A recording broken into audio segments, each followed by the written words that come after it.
precisa entender o seguinte: necessidades nós físicas, fisiológicas, todo ser humano tem.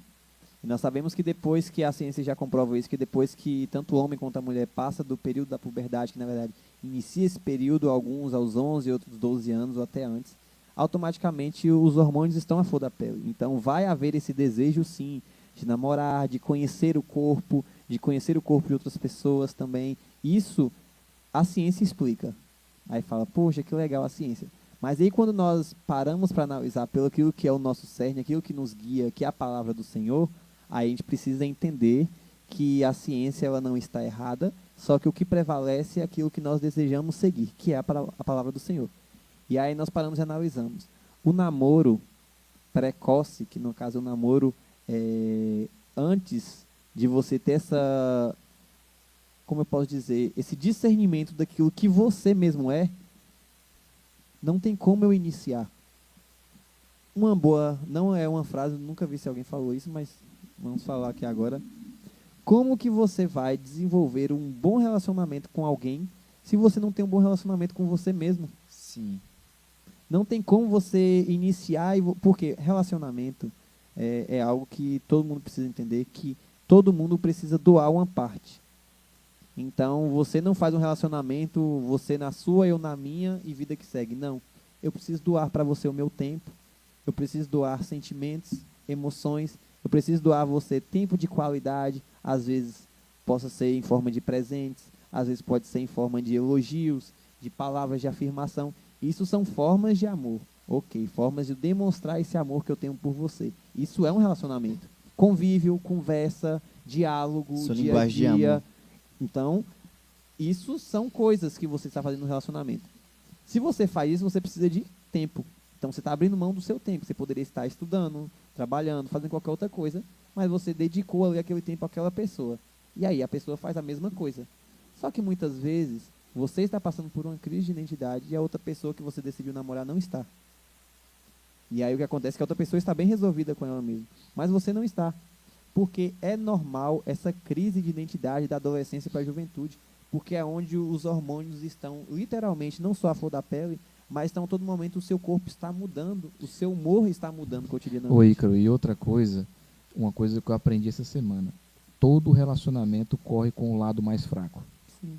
o lado mais lento. Então, tipo assim, se você corre mais rápido e o seu parceiro corre mais lento, você vai correr mais lento, Sim. porque o seu relacionamento vai correr Sim. independente. Sim. Então, o que você falou aí, por exemplo, essa questão, se uma pessoa está bem resolvida ali e a outra está sofrendo crise de identidade, cara, a que está bem resolvida vai ter problema. Sim. Porque Isso ela é vai fato. entrar em crise. É. Porque se você fala, não, estou bem resolvido, mas você vai acabar entrando em crise. Não adianta se você falar assim, não, eu vou ajudar essa pessoa. Cara, se você vai ajudar, ajude, mas não namore. Porque quando você está namorando, você se envolve muito mais do que aquilo que você achava que ia querer. E aí, por que eu falo isso? Porque eu tive a experiência e que hoje eu vi que foi positiva, sim, que eu aprendi muita coisa, só que eu poderia ter evitado muita coisa. Então, exemplo, eu comecei a namorar com minha esposa, eu tinha 16 para 17 anos, eu tinha 14 para 15 anos. Aí você fala, tem uma faixa etária de diferença boa, mas se você pensar no contexto de um adolescente de 16 anos, e aí vem uma jovem, que é um adolescente também, de 14, 15 anos, e aí começaram um relacionamento, é tanto que nós tivemos que resetar o nosso relacionamento durante um período. Nós namoramos 5 anos, noivamos em 1 ano, todos 5 anos e meio, namoro e noivado quase 6, e nós casamos. Esse período todo, nós precisávamos ter ficado esse período todo de namoro? Não. Nós poderíamos ter pensado realmente. E aí eu vou puxar algo mais específico. Na Bíblia você vê algum relato falando sobre namoro? Você vê falando sobre casamento, certo? Porque aquelas pessoas já estavam dispostas e entendiam o propósito de cada uma. Então as duas fazem o quê? Se juntam, deixa pai e mãe, se juntam e formam um casal. Pronto, e vai constituir a família.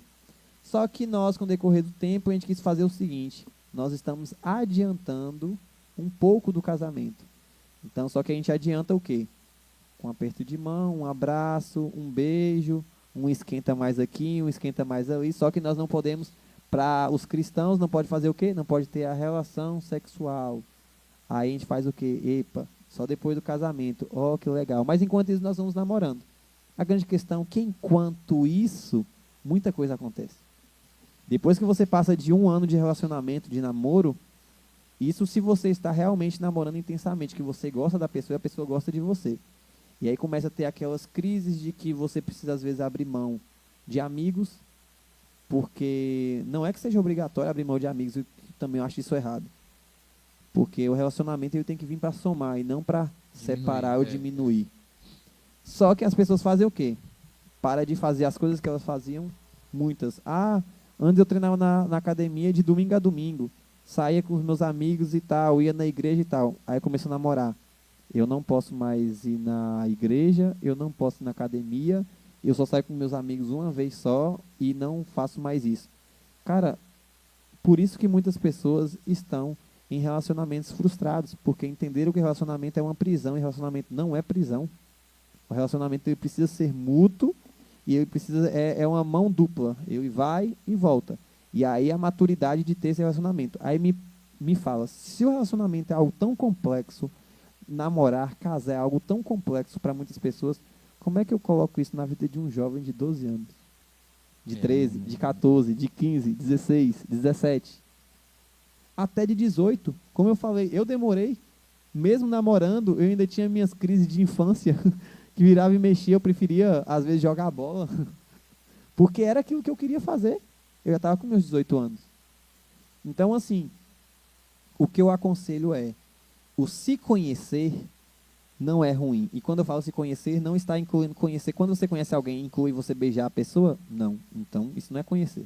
E quando você está conhecendo a pessoa e inclui você ficar abraçando a pessoa o tempo todo? Não. Então, isso não é conhecer. Então, aí você já está querendo...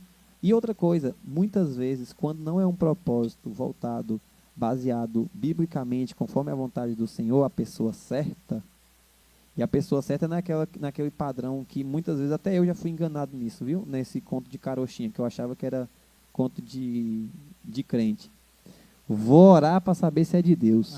Para, isso aí. É a pessoa Não, certa, pelo amor de Deus, cara. Enquanto eu isso tava orando para saber se era de Deus, eu tava fazendo o quê? Beijando, entendeu? isso é o trem mais... Entendeu?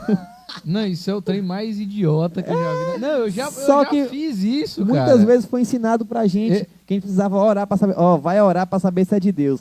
Enquanto isso, você só orava? Não. Você beijava, saía, ia no cinema, fazia os trem tudo. Sabe o que acontece? Eu passei por isso, mas o pior é que sem mentira nenhuma, cara. Diante de Deus, eu só orava mesmo. Só que esse era o problema.